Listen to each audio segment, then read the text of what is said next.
Hi, welcome to Fusion Beads. Today I'm going to show you how to make our sparkling holiday earrings. These earrings feature Swarovski Crystal bicones in emerald and Swarovski Crystal rounds in the beautiful Scarlet color. I have 21 gauge ball head pins, some 4mm jump rings, and some French hoop ear wires. For my tools, I'm using the 1.5 one-step looping pliers. I have some chain nose pliers, a tape measure, and a Sharpie. You can find links to all these beads and supplies in the description below. So let's get started. Okay, to begin, I'm going to take my head pins and I'm going to go ahead and string my beads. So for my first one, I'm going to string a 4mm bicone,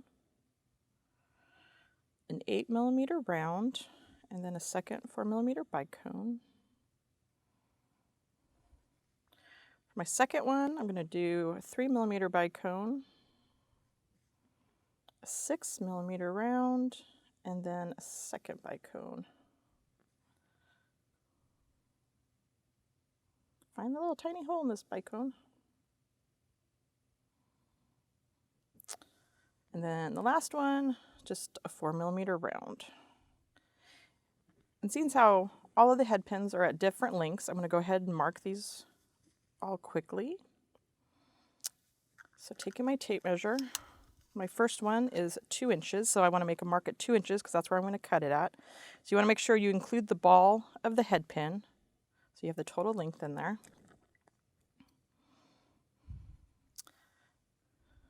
And I'm just going to kind of hold mine so hopefully I don't mark my bead board. And you can always make a little bit bigger mark too once you've got your measurement there so it's easier to see. So I've got one done. I'll do my second one, and it is at 1.5 inches. So again, just make sure you count your ball there at the end. Mark at that little half mark there.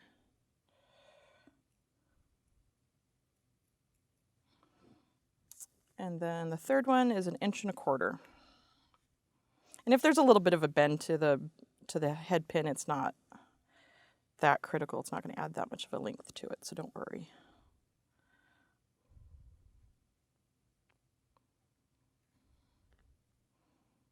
All right, so I got all these marked. Now I'm ready to use my looping pliers. So these looping pliers are great because they're your cutters, your chain nose, and your round nose all in one. You just slide your head pin through here, and there's a little hole on this other side where it comes out.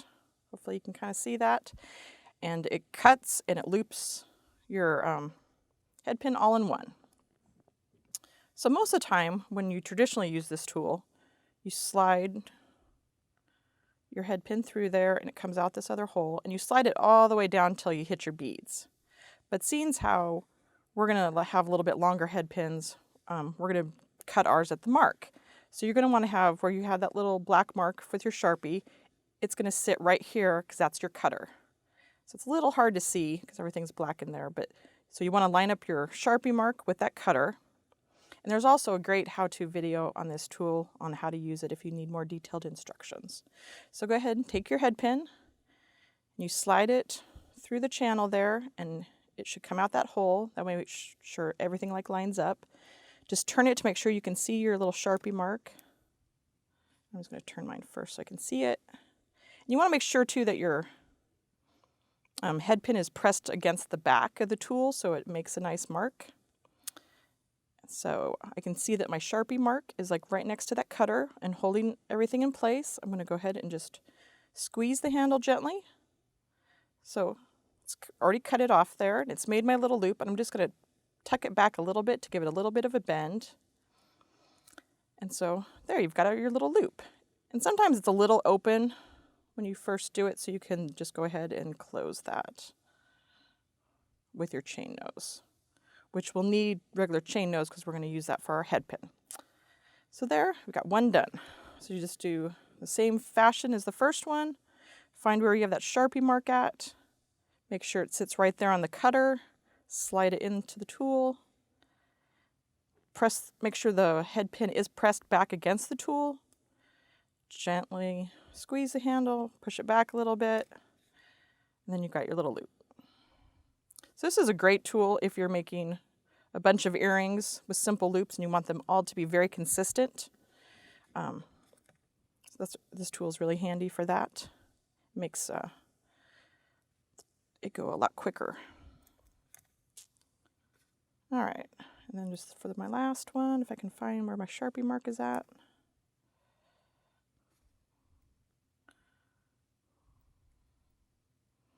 Again, in the same fashion as I did the other ones. Press it against the back, gently squeeze, and then push it back just a little bit. Then you go ahead and you close your loop. So now that you have all your little loops done, go ahead and you take your 4mm jump ring,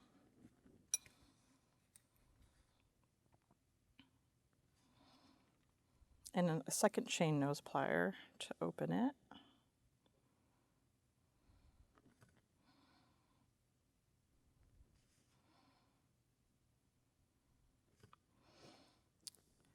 And I like my earrings to be mirror images, so I'm going to make sure this one's a mirror image of the other one. So my order that I did, if you can see that, is... All right, is the shortest, the longest, and then the second shortest. So I just want to do a reverse of that for this earring. And I also like to make sure that all my loops are facing the same direction so that when you look at it in the front, it's nice and smooth here and you don't see the opening of any of the loops because they're all in the back. But that's really an aesthetic thing, so it's like up to you. If you don't care about that, then that is fine too. So go ahead and I'm going to string on my second longest one, my longest one.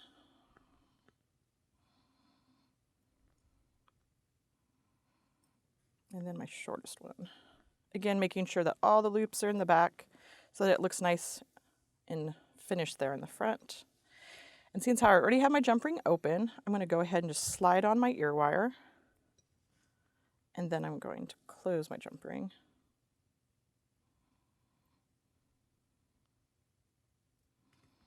And boom, you have your earrings done.